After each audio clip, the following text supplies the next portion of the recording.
So friends, stock market में बड़े से बड़ा ट्रेडर और इन्वेस्टर अपनी इन्वेस्टिंग या ट्रेडिंग में रीटेस्टमेंट कॉन्सेप्ट का यूज़ ज़रूर करता है। लेकिन कॉन्सेप्ट को एक्सप्लेन करने से पहले मैं आपको ये बता दूं कि इंडिया के one of the top investors इस टेक्निकल एनालिसिस के छोटे से पार्ट को अपनी इन्वेस्टिंग में यूज़ नहीं करते हैं, क्योंकि वो यूज़ करते हैं वैल्यू इन्वेस्टिंग। रीटेस्टमेंट और वैल्यू इन्वेस्टिंग काफ़ी सिमिलर है, इसलिए फ़िलहाल आज की वीडियो में हम सिर्फ रीटेस्टमेंट में बात करेंगे। वैल्यू इन्वेस्टिंग पर हम किसी और दिन चर्चा करेंगे। तो बिना टाइम वेस्ट किए लेट्स बिगिन आवर वीडियो।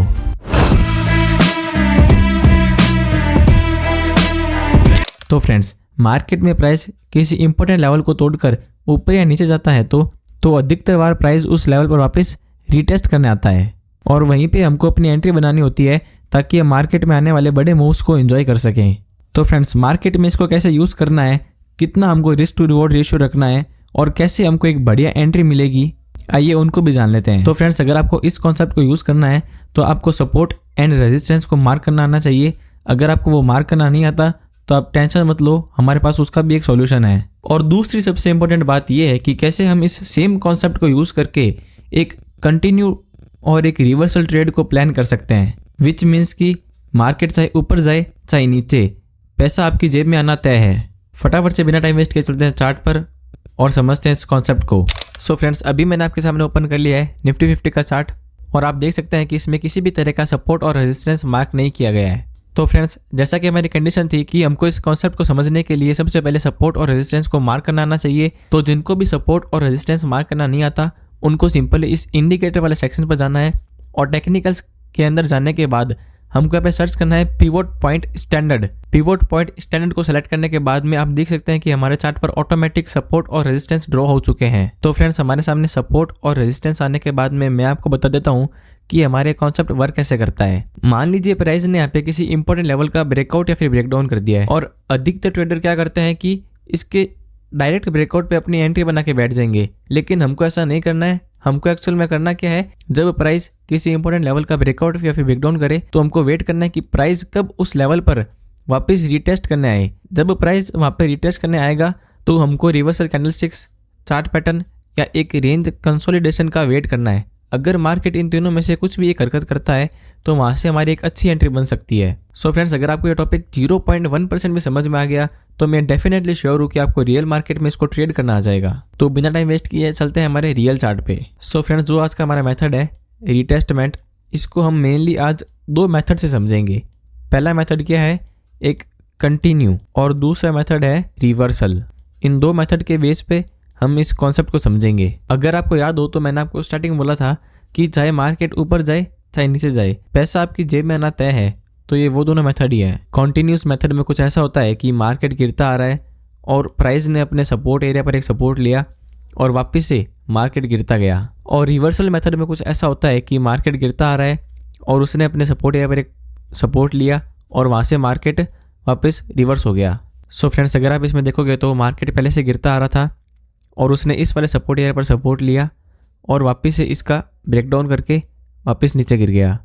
तो अब आपको ऐसी कंडीशन में करना क्या है, तो फ्रेंड्स आपको वेट करना है प्राइस को अपने सपोर्ट एरिया पर आने का, और जब वो वहाँ पे आ जाए तो कम से कम 2 बार रिटेस्टमेंट तो होना चाहिए।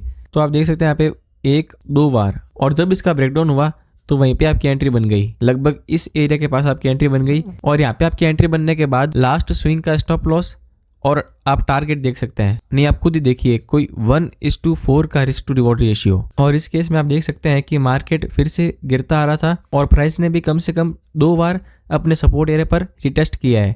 और जैसे इसका ब्रेकडाउन हुआ तो ब्रेकडाउन वाली कैंडल के हाई का स्टॉप लॉस लगा के हमको 1:2 का रिस्क टू रिवॉर्ड रेशियो मिला है। सो फ्रेंड्स, ये ट्रेड है सेकेंड मेथड का, जो हमने बताया था आपको रिवर्सल।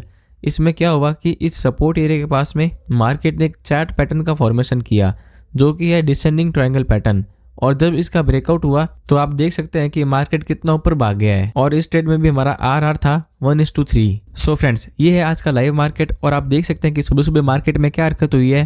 जब सुबह सुबह यहाँ पे मार्केट ने इस लेवल का ब्रेकडाउन किया तो यहाँ पे बहुत सारे लोगों ने इसके ब्रेकडाउन पे एंट्री अपनी बना ली होगी, लेकिन आप देख सकते हैं कि अगली कैंडल में सारे सेलर्स का स्टॉप लॉस हंट हो गया।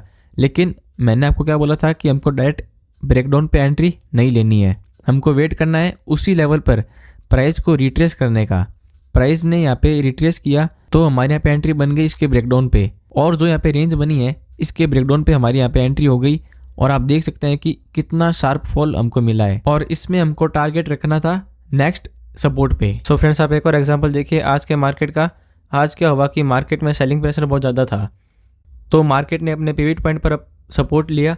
लेकिन आपको मैं यहाँ पे एक चीज़ क्लियर करना चाहता हूँ कि जब मार्केट कोई सेम लेवल पर ऊपर से नीचे आता है तो वो लेवल उसके लिए एज ए सपोर्ट काम करता है, और जब मार्केट उसी सेम लेवल पर नीचे से ऊपर आता है तो वो उसके लिए एज ए रेजिस्टेंस काम करता है।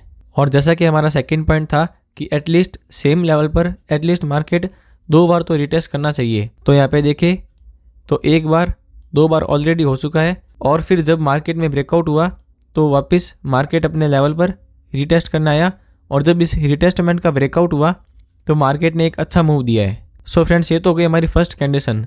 लेकिन मैं आपको इस सेम कंडीशन में एक दूसरा सेटअप बताता हूँ। तो आप एज्यूम करो कि मार्केट यहाँ से ब्रेकआउट नहीं करके वहीं से रिवर्स हो गया, यानी नीचे आ गया, तो हमारे लिए अब करंट सपोर्ट कौन सा होगा?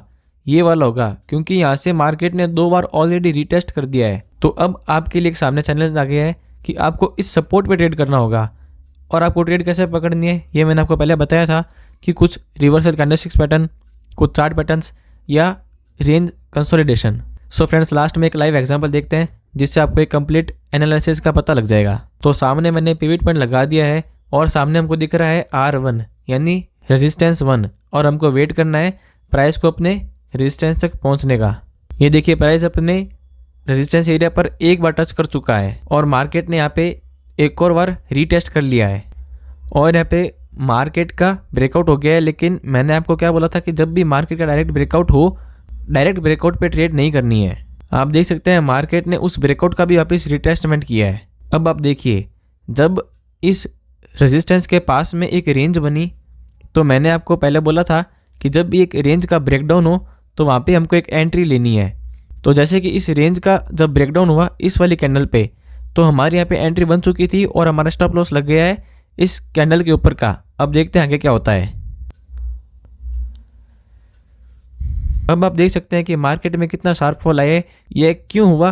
क्योंकि रेजिस्टेंस के पास में एक फेक ब्रेकआउट का फॉर्मेशन हुआ था, और इसी चीज़ को कंफर्म करने के लिए हमने वेट किया प्राइस को रिटेस्ट करने का।